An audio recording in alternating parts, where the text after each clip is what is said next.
Greetings, everybody, and thank you so much for joining us this afternoon. At the outset, I must apologize for a few technical problems we had. Unfortunately, we don't have a webcam this afternoon, but we fortunately do have our full presentation and the content. I want to thank you all for joining us. It has been overwhelming, the response. We've had a record turnout for this webinar.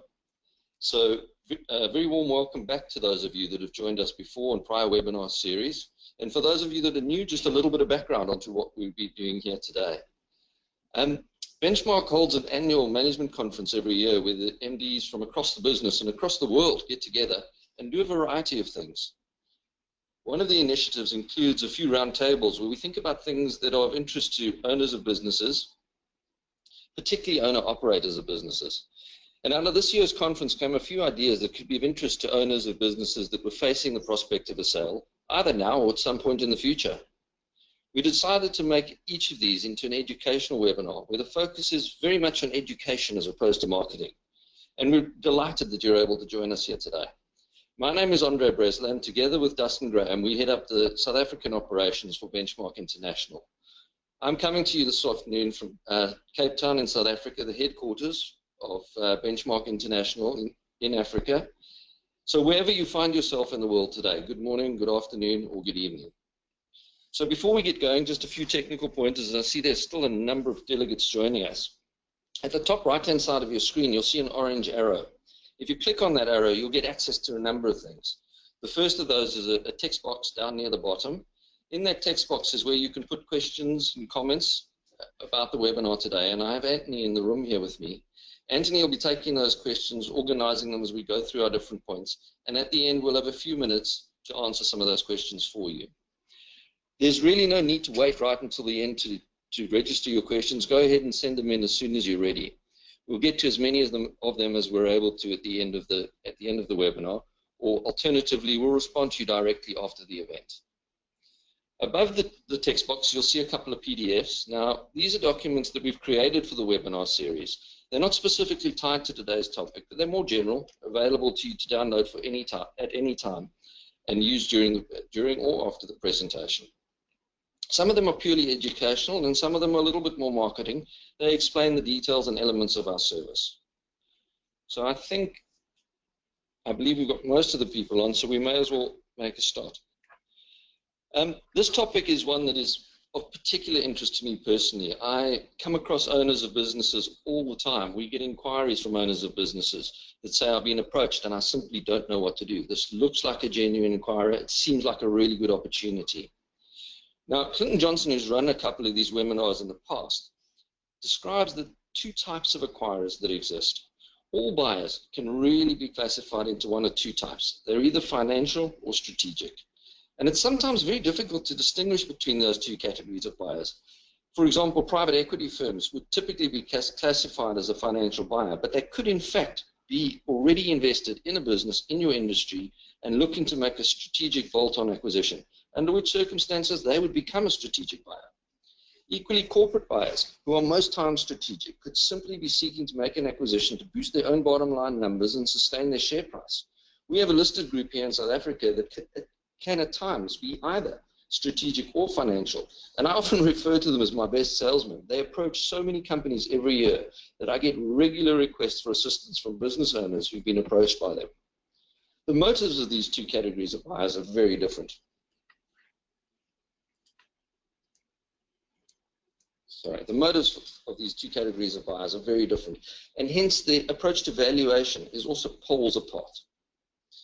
Financial buyers, as I've described, these are typically PE firms, family offices, large corporate companies. They can all fall into this category.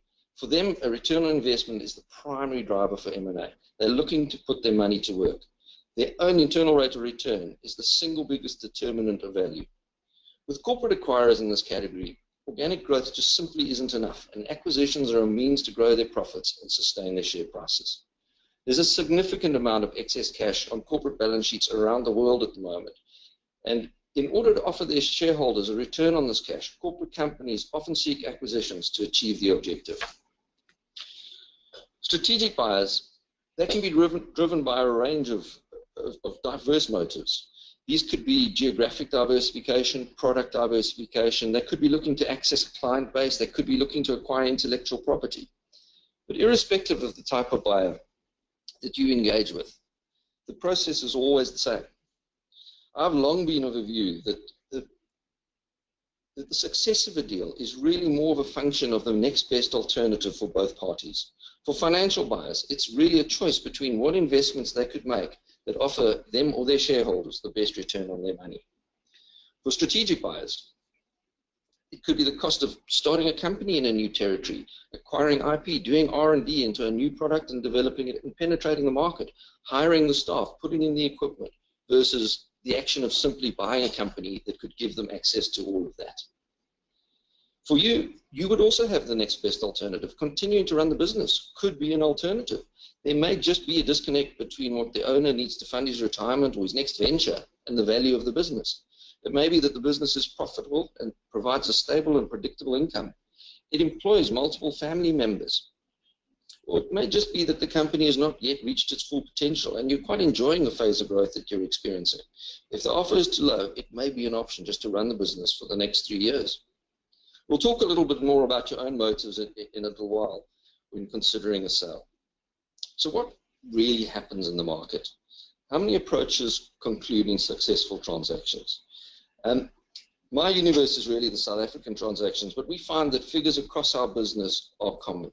There are very slight variations by territory, but wherever you go in the world, the principles are very much the same.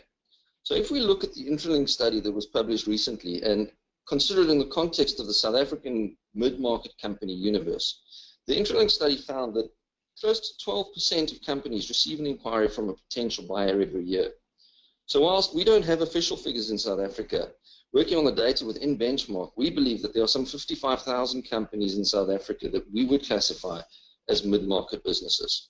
So for the sake of simplicity, if we round that down to 50,000 companies and we round down the Intralinks figure for the number of approaches that are made to say 10%, that means there are 5,000 companies every year that are approached by an acquirer to purchase them. Now, if you look at the merger market report for M&A activity in South Africa in the sub-$100 million category, only 250 transactions complete in this sector every year. So in the context of this, it means that 4,750 don't complete.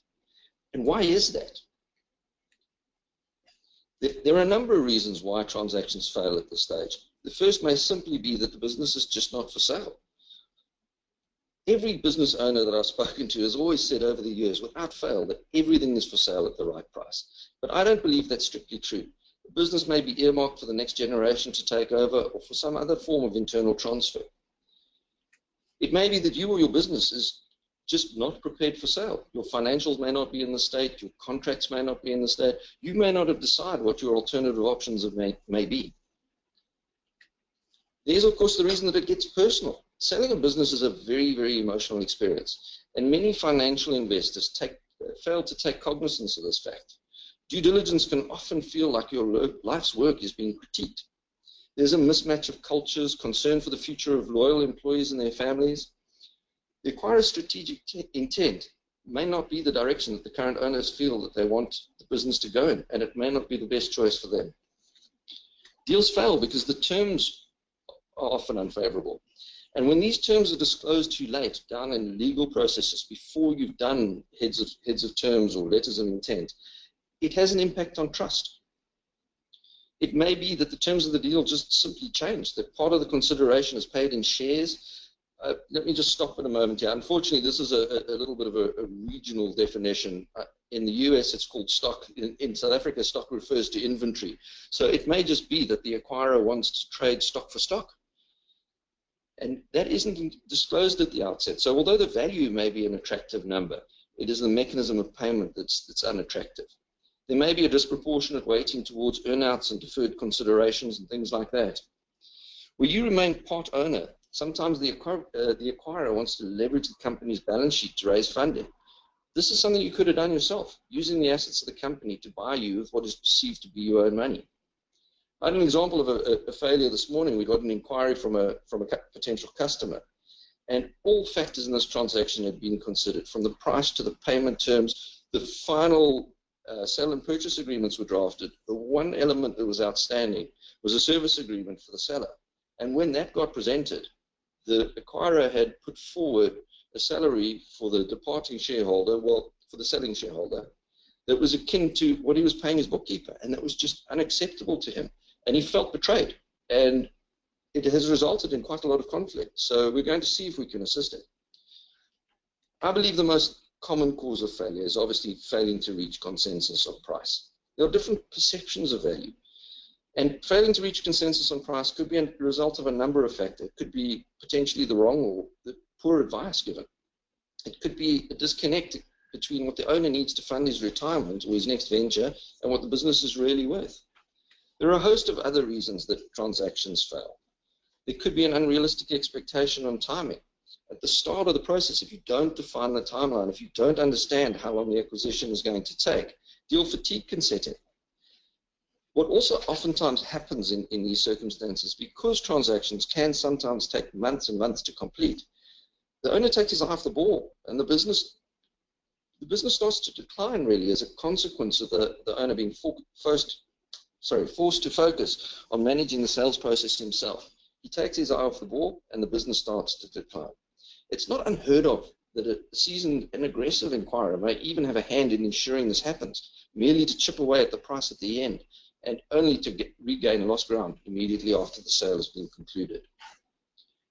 So taking a look very quickly at what commonly happens when businesses are approached by acquirers. And I think I'd like to make a very important distinction at this point. There is, for me, a fundamental difference in the outcome of a process where companies are bought and a process where they are sold. The control of a transaction where a company is bought is vested with the buyer. If you follow a formal sales process, it's very possible to balance the scales and for the seller to regain control of what has oftentimes become his largest asset. In circumstances where companies are bought, and more specifically when they're bought by financial investors, these sorts of inquiries generally start very casually. It's often a telephone call, but it can sometimes even be by way of email. It's often usually very flattering, and it triggers a range of emotions to get a call like this, from gratitude to joy to fear, and in some cases even anger if the initial inquiry arrives as an offer with a price that the buyer doesn't really understand because he has no insight into the business at that point. When receiving the casual inquiry, most of us are in awe that a company of such standing and so much larger than us has expressed such an interest. Acquirers will generally request a meeting, an informal discussion at this point, very high level, where they'll want to touch on reasons that they may be interested in you and to try and understand your business a little bit more and gauge your willingness to transact. What happens typically at these meetings as well is, in order to shift the focus away from the sales, financial acquirers will always steer the discussion towards needing to conclude a non-disclosure agreement with you, or an NDA as it's called.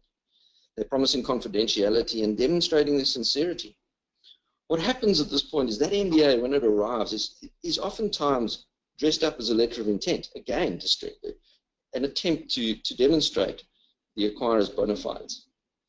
What's often contained in these LOIs, and what's truly important to a seasoned financial acquirer, are the exclusivity terms. And these are often hidden amongst the promises of secrecy and confidentiality. Such a contract with exclusivity terms is of very little benefit to sellers. There's an enormous benefit to these contracts for buyers. They aim to isolate you, to get you on your own, and eliminate alternative bids in the event that negotiations stall. And negotiations do inevitably stall when an experienced buyer controls the process. At this point, the exclusivity becomes a very powerful instrument in their hands as you face what is just a simple choice. Do you concede to their terms, or do you terminate the discussions? In the face of having to go through all of this again to only possibly end up at the same point, many business owners do concede. What follows after this initial letter of intent is that we enter into due diligence. Well, should we say acquirers request that you enter into due diligence. At this point, there's very rarely a price that's been tabled, and they will explain to you that they need to do due diligence in order to understand what the value of your business is. These processes can be fraught with distractions, delays, and you can experience deal fatigue. Very often, as I say, these experienced acquirers will explain that the LOI is necessary for them to do a due diligence and arrive at a formal offer. And I think as business owners, our lack of experience leads us to believe that this is the correct process to be followed. After all, these are experienced and seasoned acquirers. And If that is the process to be followed, we typically concede again. I would advocate at a point like this that you explain to the acquirer that you do value their interest. You want to ensure that if you were to proceed with a transaction, it would have a high probability of success. And as such, rather request that they provide you with the principles of the valuation that they would want to apply in order for you to calculate the value and determine whether it falls within an acceptable range. It really is too early for you to be sharing your price expectations at this point. Typically, in a competitive environment, by not introducing a ceiling, it would be an artificial ceiling, because who's to say that bids may not have surpassed your price expectation anyway? Such an approach from you may stall the process, and you can always agree to provide selected high-level information in order for them to revert with their valuation methodology. Following a traditional buyer-led approach, this almost inevitably leads to disappointment. The buyer may use the due diligence process simply to find reasons to justify you making you an offer lower than you would have expected when it comes time to present. Negotiations then start to center on the mechanics of the return on investment calculation and all the financial calculations. The strategic intent that you spoke about so passionately at the beginning of this discussion has long since been forgotten. It really is no small wonder that just 5% of these inquiries ever result in a successful sale.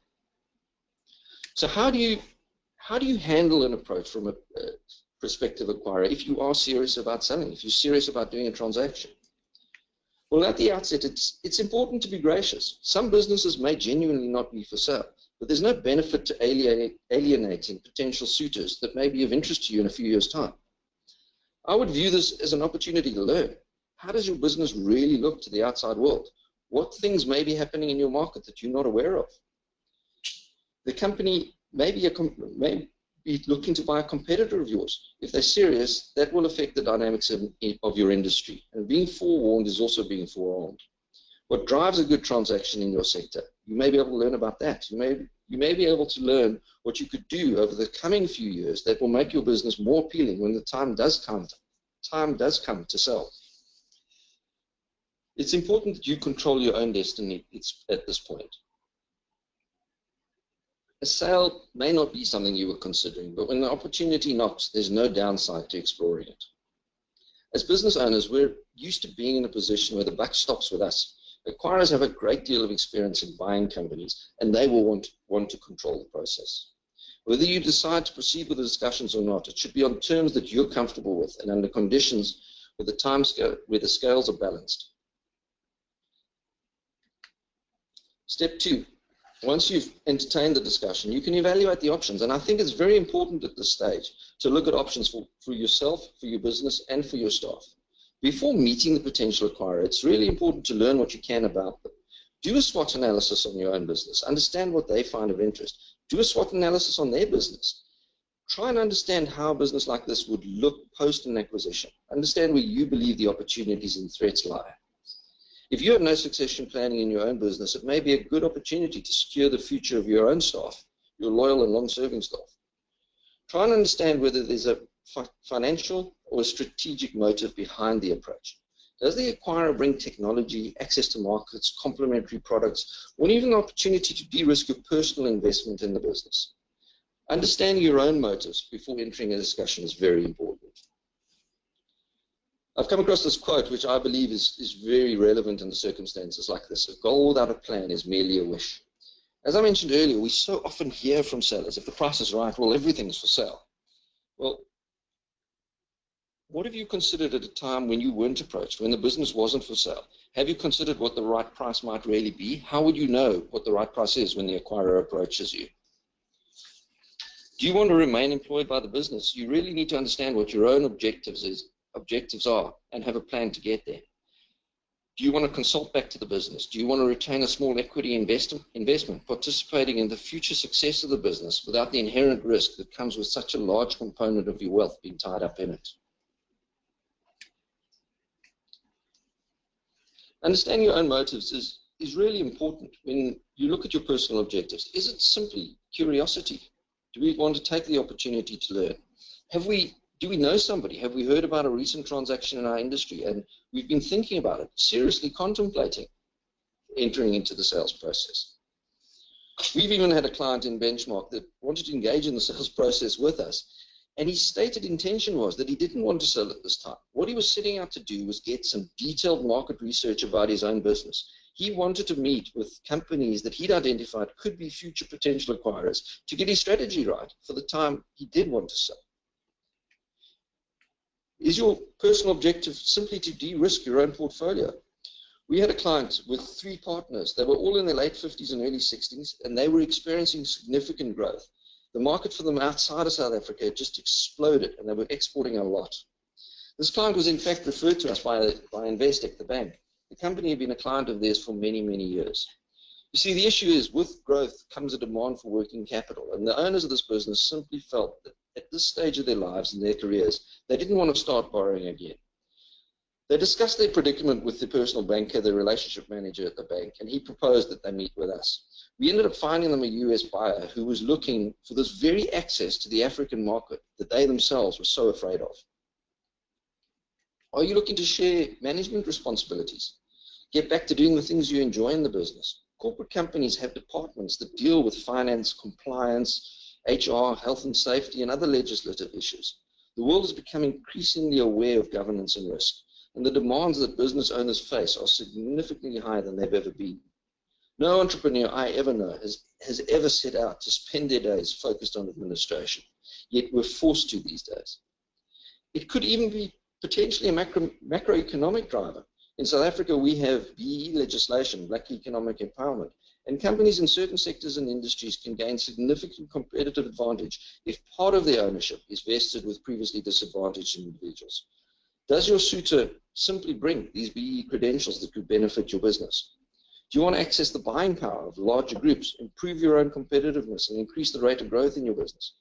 Or is it simply the lack of succession planning that is a concern to you?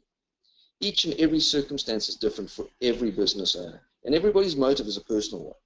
We've had clients that have retired to an island that they bought in the Seychelles with the proceeds of their business.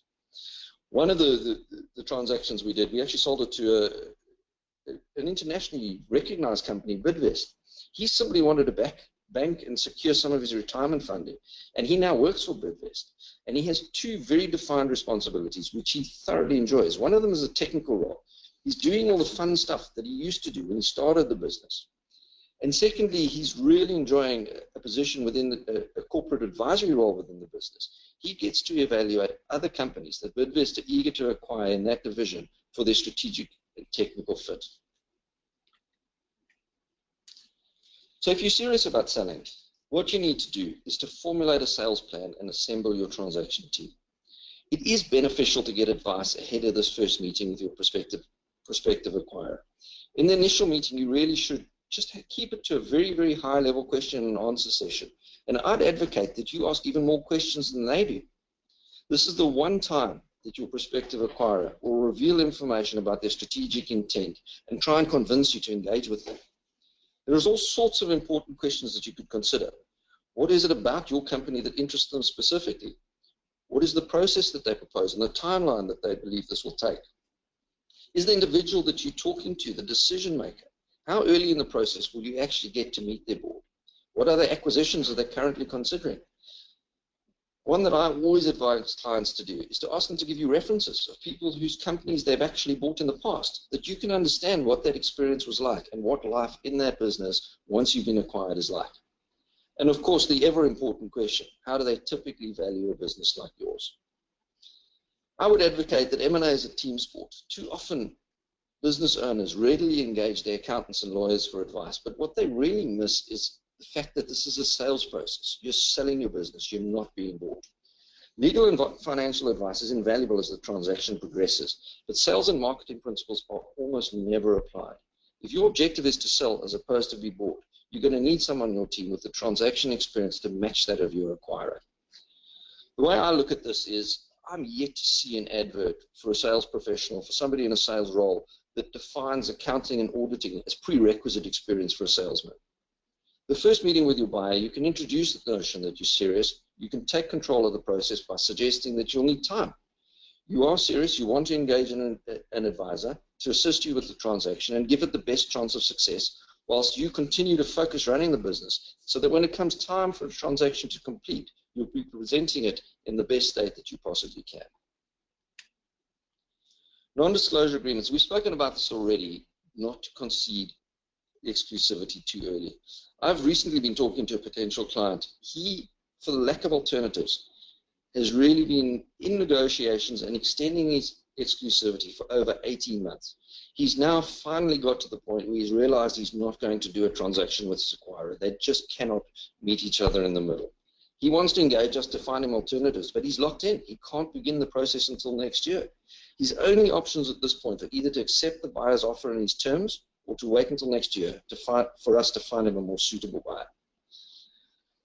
This is not a time in your business's life cycle to save on incidentals. To run a successful transaction, you need to invest in it. And a small investment in somebody familiar with the terms of these non-disclosures and letters of intent will be invaluable. What we advocate at this point is that you explore all alternative options simultaneously. As we defined a little bit earlier, at the core, this is a sales process. And in the same way you did when building your business, you can't place the fate in your outcome on a single tender or a single proposal to a single client. You need to generate alternatives. And these alternative options are exactly the same as you would do when selling your products and services. You need to find alternative options when it comes to suitable buyers. Different buyers have different motives, they identify different synergies, and they'll arrive at different valuations. Negotiation becomes infinitely more balanced when you're trading off terms between multiple suitors. When you deny yourself the competitive tension in a process like this, you ultimately throw yourself at the mercy of the buyer, who will dictate the terms. Without alternative options, the choice becomes whether to concede or whether to walk away. In order to present a considered and genuine offer, a buyer is going to need some information about your business. For him, a purchasing decision will be the same as you would consider for any time you made a major acquisition in your life. Like so many things, the objective can be achieved in different ways. For example, if a buyer asks you for client information, he may very well be after the names of your clients. He may want to know their identity and their purchasing behavior, but that is generally for an ulterior motive. A genuine buyer is going to ask you exactly the same questions in exactly the same way, but his objective is going to be to ensure that there's no concentration risk in your client base. That information can readily be shared without disclosing the identity of those specific clients. Understanding the objectives will go a long way to formulating information in a manner that facilitates the free flow of the required information without compromising your business, and more importantly, without inadvertently demonstrating a distrust that hampers a transaction. If you're serious about doing a transaction, the next thing to do is to control the timeline. You do need to set an offer deadline. Too many transactions fail as the process simply just drags on too long. Sellers anxiously await the written offer from buyers that never seem to come. At times, I would even advocate that buyers deliberately delay as a negotiating tactic. Deal fatigue sets in, and things rapidly fall apart. Jack Welch, I'm a big fan of Jack Welch, the previous CEO of General Electric, and in his book, Winning, Jack describes the only situation where he ever overpaid for a business was when there was deal heat. Simply put, deal heat describes competitive tension, where the seller has a choice of buyers. In order to effectively manage the sales process, it's important to work with the timeline, set deadlines, and specific milestones. One does have to be cognizant of a buyer's constraints. There will be investment committees, board meeting approvals that they will need to get. But in the run-up to setting an offer deadline, it's easy enough to take all of these milestones into consideration. An acquirer who is unable to commit to a negotiated timeline and stick to it will simply fall out of the process when there are other serious acquirers that remain. The next step in the process is to draft your heads of terms, a formal letter of intent. There's an old cliche that the devil is in the detail. Heads of terms should be drafted long before due diligence is conducted. Negotiations around the softer terms and conditions really should be handled before the due diligence and before the drafting of the legal contracts begin. Surprise terms in these legal contracts are never beneficial to the process, and both buyer and seller should at this early stage deal with the softer aspects of the transaction that are important to them. Once you're through your heads of terms and you've negotiated it all, you then can move into due diligence and drafting of the legal documents and closing. Due diligence applied at this point then becomes a process of ratifying the facts on which the offer was based. In its purest form, the due diligence is designed to be a hunt for risk, but all too often acquirers, when they're in control of the process, can misuse the due diligence instrument in order to justify what might be a derisory offer. Due diligence processes, like everything else in the sale, should be managed according to a timeline. In Benchmark, we use data rooms to exchange information, and aside from the security that this platform provides, it does give us an ability to manage the progress of the due diligence, understand who's accessing which documents at what time, and it becomes possible to understand whether the timelines will be achieved early enough in the process. Sale and purchase agreements are typically drafted by the acquirer's attorney, and they're reviewed by your own. And here, again, I would exercise caution. The choice of attorney is critical to the success of a transaction, in my view. Experienced attorneys, well, attorneys experienced in M&A, will understand the importance of maintaining momentum. All too often, the control of a transaction is at this point handed over to an attorney, and you and your team must absolutely take advice from the attorneys, but you must ultimately ensure that you don't lose momentum.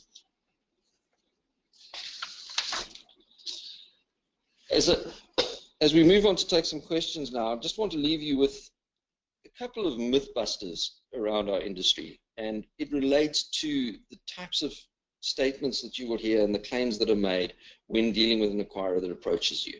And the first of those is that a great offer is not always the best offer.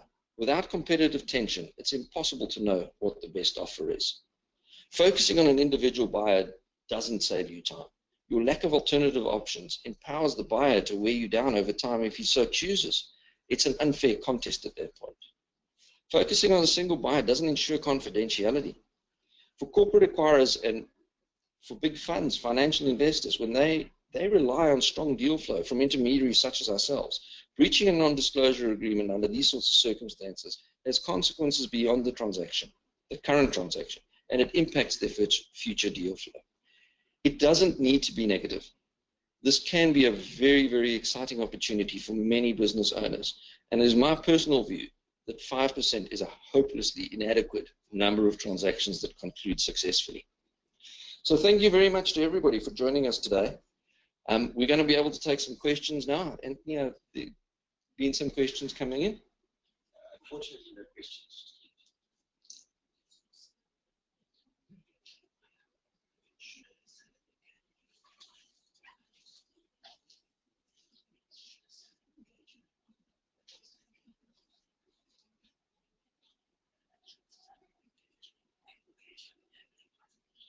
Okay, the first question that's coming over here is at what stage in the process should a business owner engage with an advisor? And it can be at any stage. You could be quite well advanced in your negotiations. They could be stalled, or it could be on the day that you receive the telephone call. A seasoned advisor will be able to step into a transaction at any point and start to generate competitive tension. In my experience, just the presence of somebody in a transaction that is known to have access to alternative buyers, to be able to generate alternative offers for you. The perception of competition at that early stage does have a profound effect on stimulating momentum in a transaction. And it is quite conceivable that you don't have to go to market. We had a transaction like this about 3 years ago. We were engaged with a South African corporate company, and they had an offer of 50 million rand for one of our clients' businesses. And we engaged with them and we were ready to go to market. Unfortunately, there were some delays on their side, and they had various investment committees throughout the group and the corporate structure. And it did take a long time. And although we did all the preparation work, we put together a list of targeted acquirers for this business, they kept requesting that we didn't go live. That transaction, I'm very pleased to say, at the end of it, we doubled the initial offer that the acquirer had at the table without even going live to market, without even generating a single competitive bid. We've got a great new question coming in through from Angela, who says, could you please repeat how far into the process exclusivity could be considered as a realistic and fair request? That's a very, very good question. Exclusivity, there is a place for it in a transaction. When you are through your initial negotiations, once you've met, once you've shared some information, once you understand the valuation methodology, as you're drawing up heads of terms, before you go into due diligence, you can get a binding letter of intent at that point, or you could get a non-binding letter of intent. that it is fair to provide an exclusivity period for due diligence. But it needs to be a very defined and as short as possible. What we find is if negotiation is done correctly, due diligence can be completed as quickly as within 2 weeks. And I would say on average in our South African transactions, we don't often go over 2 weeks. We've got a great new question for Paul. It says, when should you start planning for a business sale? I believe the business should always be planned. You should always be ready for a sale. You never know when you're going to get an approach like this. And as I say, it's 5,000 approaches like this in South Africa every year. The timing of a sale for a business owner is always very, very different. And it's determined by your own motives. If you have huge growth opportunity and you don't want to risk it, well, that is the time you can proactively go out and look for a growth partner. It doesn't necessarily have to be a complete 100% sale. There are private equity firms, there are financial acquirers that would readily look at 30 or 40%, 51% acquisitions. So the timing of a sale is a very personal matter, but I would say it is never too early to begin planning for the day when you're going to sell. Okay, we've got another great question coming through from Erin, and she asks, is there a common valuation formula for a specific sector in a specific region? And I think maybe we should address this by just talking about common valuation formulas that we experience. Yes, I think this is a great question. I want to take you back to something I said a little bit earlier. For me, valuation is really a function of the next best alternative for the acquirer. Advisors, acquirers, a lot of people will have you believe that industry averages and norms are what determines the value of a business. And there's a tremendous amount of data available. In Benchmark, we subscribe to no end of databases, to no end of portals that give us transaction history. And we can very easily isolate the sorts of multiples, the sorts of basis on which transactions have occurred in various regions. And they vary significantly. We are currently busy with a business in the e-commerce sector, and having had a look at Zephyr, which reported on M&A deals over the last 3 years in South Africa, the multiple on transactions like that ranged from, I believe it was 4.5 times EBITDA to 2 times turnover. That is a significant range. You can average that. The value of your business isn't determined by the return on investment to the acquirer. It's determined as a function of his next best alternative if he's making a strategic investment.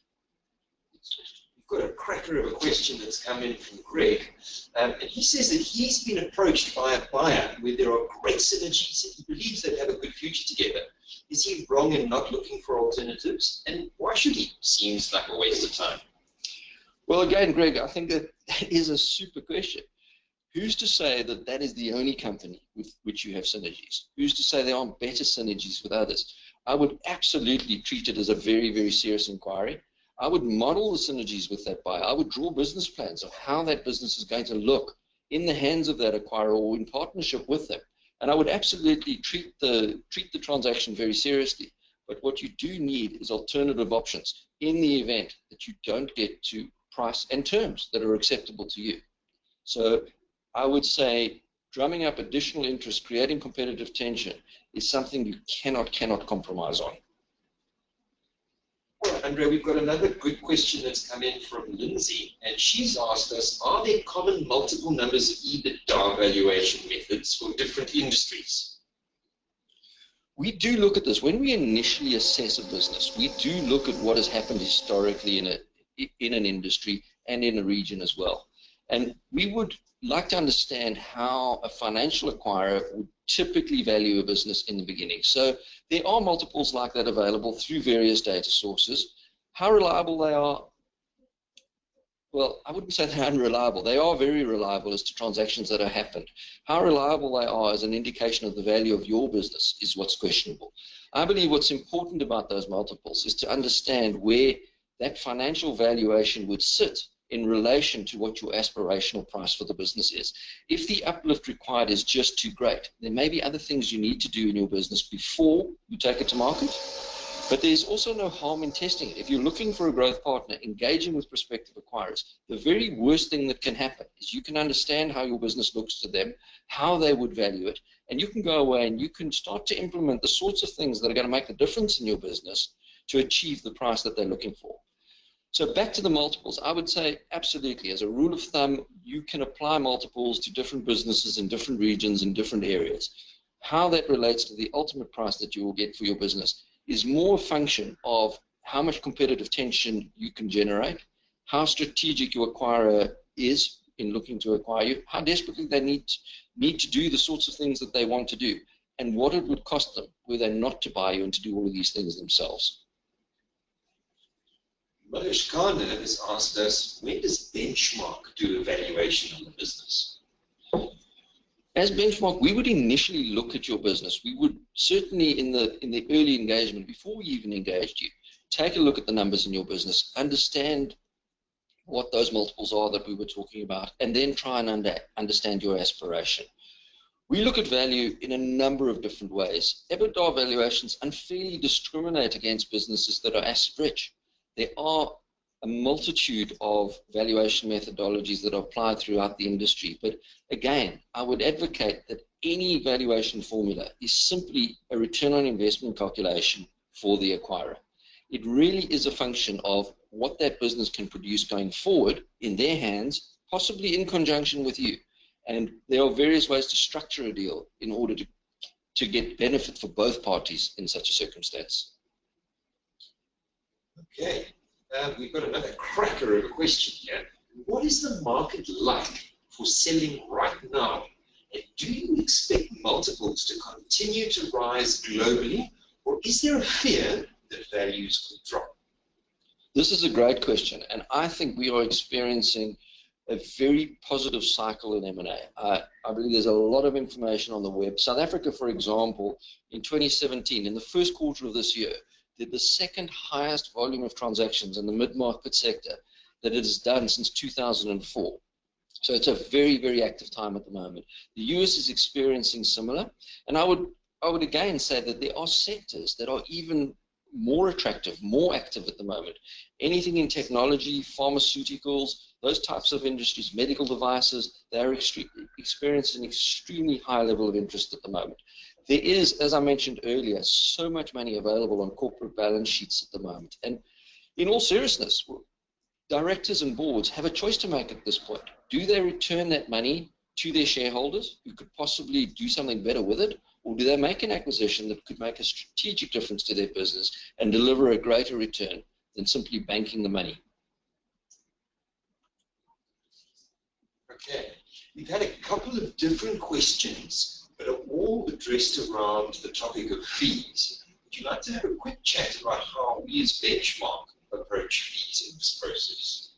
Yeah, Benchmark is an intermediary that works on a shared risk basis. Engaging with your business right in the beginning requires us to put a number of professionals into your business. There are the CFAs and the chartered accountants that have to understand that value in the beginning, as we mentioned earlier. So there are small engagement fees that are required in the beginning in order to understand that. And once we have prepared the business for sale, once we've done all of the research, once we understand that targeted acquirer's risk, that's the point that we go on risk. The level of that fee really just depends on the region. It depends on the size of the business and those types of factors. There are a number of factors that influence the fee. Okay, another very relevant question. Typically, how long does a transaction take in your experience? This is a great question. I was chatting to a potential client yesterday, and I can say that the quickest I've ever personally done a transaction is 2 weeks, and that is unheard of. An average deal cycle in Benchmark across the globe is about 8 months. There are territories where it may be slightly longer, proceeding to 12 months, and it really is a function of your industry and of your sector at that time. We took on 2 clients a few years ago. They were both in the water treatment sector, and one of these supplied commercial and industrial customers. And we took that business to market, and we put together our research list, and we got 47 interested parties, I think it was, in that particular business. We had another business that was almost identical in a slightly different geographical region, same technology, very, very similar size, but the fundamental difference was that this business supplied government and municipal companies as clients. And that particular project took considerably longer to get any interest because there was a perceived resistance and a perceived risk in the client base. What we ended up doing was redoing our research. Once we'd learned from the market, it was quite a trying time because we were quite bullish taking it to market, having had very recent experience with water treatment, knowing the levels of interest. We'd actually gone out and pursued clients that were in water treatment, and we didn't understand why this particular business wasn't performing. Once we'd had the feedback from the acquirers, we then got to understand where the risk lay, and we got to reprofile the buyers that we were after. And as an example, one of the buyers that I personally picked for this project was a company that operated a very large transport fleet. They had water tankers to take water through to rural areas. Their customers was government and was municipal. They were obviously sizable. They had significant assets in this fleet. And we got a lot more interest in the second round once we'd reshaped it. So a process like this can be invaluable because even though the process may stall, you may not find the right buyer the first time around. You will certainly understand the reasons why those buyers aren't interested and be able to redirect your efforts to more appropriate suitors. Okay, we've got another great relevant question here, and it's, what is the first thing that you would do, Andre, if you got an approach from a buyer for business? This has happened to me. I got approached by one of the very large corporate finance firms. I believe overseas they would discuss, they would term them investment banks, and they did exactly the same thing. It was, first of all, it was very casual inquiry by telephone. Got together, and I remember this very clearly. Their motive for wanting to buy us is that they said that we did the tough stuff well.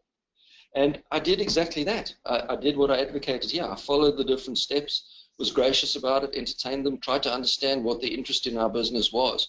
But we didn't take it very far because it simply wasn't the right time for us to sell. We were still very new in South Africa. The benchmark concept hasn't been around in South Africa as long. Our M&A environment in the mid-market sector isn't as mature as it is in the States and in the US, in the UK. And it really just wasn't the right time for us to sell. Andrea, what are the requirements or the criteria that Benchmark uses to select their sellers or listings? There's a variety of things that we look at in a business. The business readiness is an important one. We did a transaction, well, I personally did finish this transaction in May this year, and it was a client that I'd met. It had taken 2 years to sell him, because when we first met him, he didn't have any formal accounts. He lived in quite a rural area, and he was a hard-working, genuine entrepreneur that had built a fantastic business, and it was related to agriculture. And what was really good about this business is he had some very unique equipment. He was the only plant of its type within quite a wide geographical region from where he was. So he had very unique selling points about his business. The problem with the business was he had no formal accounts. He had I don't even know what you call it, a notebook, where he and his sister had recorded the business's purchases and income in pencil.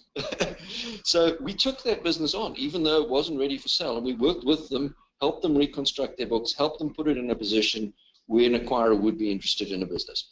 What I believe is important for Benchmark is we like to see value in a business beyond the balance sheet, where traditional valuation of multiples really doesn't reflect the true value of that business. We like niche businesses. We like businesses where there are barriers to entry, where it has USPs, where an acquirer will have a strategic motive to buy a business like that, where the buyer has choice. If it is a simple gas station or petrol station, as we call them in South Africa, if your price is wrong, I'm going to go down the road and I'm going to buy another one. If your business has unique aspects, there are a few small players in the market, if you have unique agency agreements, all of those things are factors that we look for in a business. So we like to try and identify something special in a business. And it could be something as simple as a business that operates at above average industry margins. They are just so efficient at what they do, they make more money than somebody next to them. A business like that has intrinsic value. Okay, and a question that naturally follows on and maybe augments your answer to that is there a minimum annual revenue level for a company that Benchmark would handle? It varies around the world. We define ourselves as a mid-market intermediary, and mid-market around the world is really over a million US dollars. So in South Africa, 15 to 20 million US dollars. And we've gone all the way up. Our largest offer that we've received on one of our clients in South Africa was 960 million rand, which is, I have to convert that in my head quickly, a lot of money. So yeah, I would say the minimum size would typically be around $1 million US dollars. Okay. One of our delegates has also asked, can you give me an example of where an advisor has added value and got more money for their client? This happens all the time. I would like to possibly think of very specific transactions. We sold a loss-making business a few years ago. This was a fantastic transaction.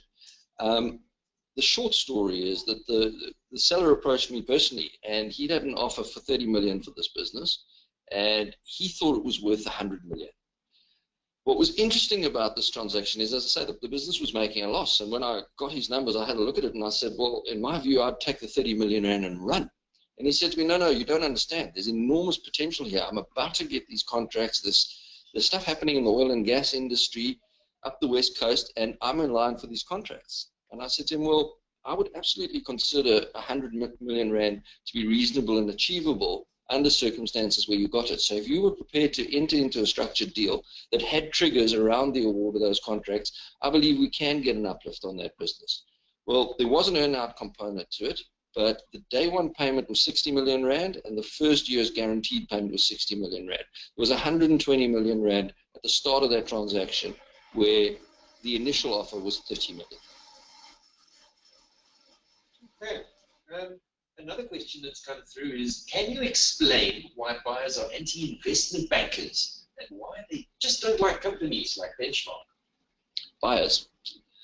Again, I think as entrepreneurs, we are used to the buck stopping with us. We're used to being in control. It's a very uncomfortable situation to find yourself in, that you're now having to trust somebody to do this for you.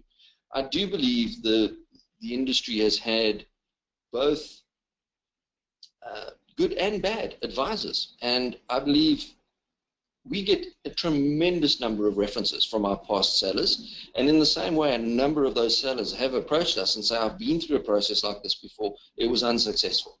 And I believe it's our own industry's reputation that causes this. Great. Sam sent us in a quick question, and he says, are there ever any good unsolicited offers, or is it right to assume that the buyers are simply trying to avoid potential competition? No, I do believe you do get genuine and bona fide offers that come in very, very early, but they're never offers that arrive at a price. They could be genuine bona fide buyers, like the transaction I was talking about a little bit earlier.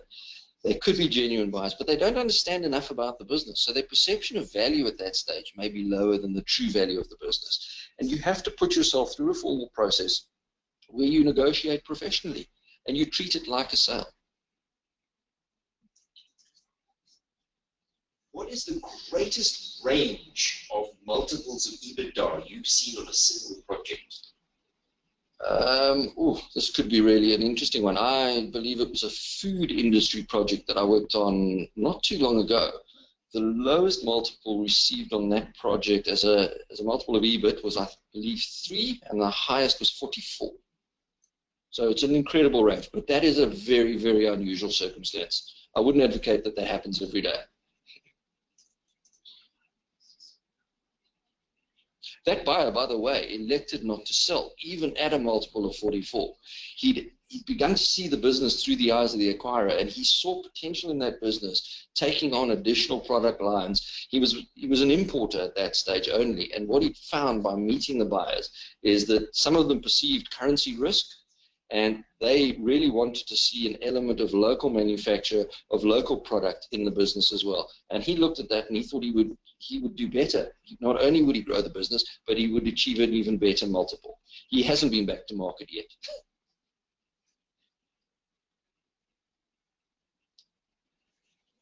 Okay, another question from Phil here. In which industry sectors do you currently see the most interest from buyers? This is a great question. E-commerce around the world is receiving significant interest. I think traditional retail is under pressure, and a lot of the traditional retailers are now exploring e-commerce with a lot of sincerity. We see significant interest in all businesses that do warehousing and distribution, be it technical products, be it food products, be it consumable products. Those are very attractive sectors at the moment. In South Africa, mining is a little bit down, there's no doubt about it. Tourism, for the first time this year, has exceeded its percentage of GDP. It has done better than mining. So those are sectors. And there are the traditional sectors. Anything to do with food and food security will always attract multiple offers. Water treatment, there is the old rhetoric that the next world war is going to be fought over water, and living through a drought in Cape Town at the moment, I can begin to understand it. So those are the sorts of sectors that are attracting significant interest at the moment. A great question. It reads like this. I've heard that I'm probably not likely to receive all of my money on day one. Can you talk a little bit about that? Yeah, that is a great question. I, again, have a view that it's important to understand what your aspirational price is. And we have a client, funny enough, it was the water treatment client, and his deal had a component of earnout. But what was important about that transaction is that his aspirational price was achieved on day one. Whatever earnout came was a bonus in those sorts of circumstances. Delayed payments can either be guaranteed amounts that are put into escrow, just simply to mitigate any risk, anything that the due diligence may not have flagged. So there can be transactions like that, and there can be elements of the consideration that are deferred based on specific triggers, as I was talking about a little bit earlier with the contracts. Every single transaction we do is different. We've done a number of transactions that are 100% on cash day one, and we've done a number of transactions that are weighted heavily towards the back end, where the acquirer, where the sellers, for example, really wants to participate in the future upside of the business once the acquirer has brought his resources to bear. Okay. Mitchell asks, it feels like you very much prioritize bringing many buyers to a seller. How does Benchmark create this interest when the business seems to be relatively average? We have a view that selling a business is a sales and marketing process, and we apply marketing people. We have professional copywriters that put together the literature on a business. Every single business has something special about it, and I think this is a great time to tell you about another client we had. This fellow had an office automation business, and it was the largest privately owned office automation business that I'd ever come across. And he had a walk away, would not take price that he gave us, and he had an aspiration price that he told us. Well, we achieved an offer for him that was 40 million rand more than his aspiration price. And at that time, he gave me what has become one of my favorite sayings. He fell in love with his business again. Up until that point, he'd approached us because he just simply had enough.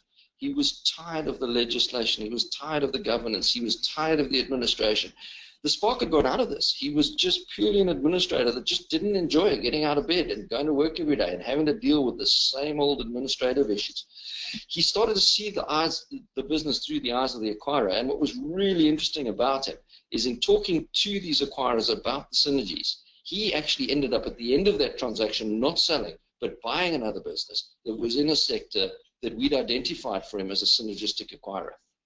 So it is always interesting to see your business through the eyes of somebody else. And in Benchmark, we have very skilled researchers that look towards a business and try and understand where those synergies could come from. And it could simply be somebody else that's selling a very different product to your same client base that's going to achieve an economy of scale out of collating the distribution. It could be somebody that's exactly in your market, but is in a different geographic territory. Over the last few years, we'd sold what was 1 in every 3 businesses in South Africa to international acquirers. The growth rates on the African continent were perceived to be higher than in the developed world, much higher than in the US and the UK over those years. And many companies were just struggling to sustain their growth, and they were looking for territories where there was high growth and new opportunity. Okay, a really good question. I've been approached by a buyer. It's serious. How do I bring my key staff into the conversation discreetly? Okay, again, there are a number of ways to approach this, and it does depend on you personally. If you are approaching retirement age, that is probably the easiest discussion to have, because you can bring your key staff into your confidence and you can explain to them that you've really been considering their futures and you are reaching an age where anything could happen. The risks are high. And you've decided to look for a growth partner for this business that is prepared to take more risk than you are at this stage, because you really are looking after your pension. If something untoward were to happen to you, you would like to bring a growth partner on board that could step up and secure the future for them. They should ultimately be more concerned that you're not looking for a partner at this stage than you are. There are a number of ways to achieve this. When it's a relatively young business and there's enormous growth, you can be talking to getting somebody on board with a big balance sheet to help you fund all of these contracts and all of this potential that you're facing. So there are a number of very tangible and very positive reasons to have these discussions with your staff. I wouldn't advocate that you're dishonest with them at all. They will catch you out and the trust will be broken. But those are the genuine reasons that you look for acquirers, you look to bring somebody on board, or you look to sell a business. And I think just being honest with your staff and sharing these things with them, they will understand that it's their best interest you have at heart too. I've got a business that has lots of different aspects to it. Is it possible to sell a part of the business rather than just the whole? There's no doubt about it. In South Africa, the BE legislation that we mentioned previously, that looks towards getting 26% ownership in a business. Many private equity funds do invest in businesses and want to take up significant minorities. Every acquirer has a different motive and different objective. And what I always advocate again is that in looking for a potential buyer, you need to look far and wide. Different profiles of buyers, different synergies. You always need to go to market with a defined objective. Your first prize needs to be evident. But what you will find is when you've got a competitive environment, when you've got a multitude of buyers, what they will want will be different. So you will get offers back that would say to you, absolutely, we'd love to be invested in this business. We understand that this is your first prize. Would you consider? So you will end up, in my view, with a range of offers that may be for a complete buyout, it may be for a staggered buyout, it may be for a minority, it may be for a controlling interest. Okay, another great question. I've been approached by a buyer. How do I know that they can fund the deal? Okay, this is again a very interesting question. We have significant access to data, and we can understand through some of the databases. Companies House in the UK, for example, has all of the financials, and we can understand the financial status of the buyer's business. We can look at past transactions that these companies have done. As you start getting into letter of intent stage, you can at that point start to request proof of funding as well. So there is a little bit of a risk in it, but there are things you can do to mitigate that risk, and there are sources of information. It looks like we're over time. I want to thank everybody for joining us this evening. It has been an absolute privilege to be able to present this webinar on a topic that I am genuinely passionate about. Whenever there's a client in Benchmark in South Africa that has somebody at the table, I'm always scrambling to be the one to go and meet with them, because I believe too many good opportunities are squandered simply through lack of experience. And I really hope that it's been beneficial, and we look forward to you joining us again next time. Thank you, everybody.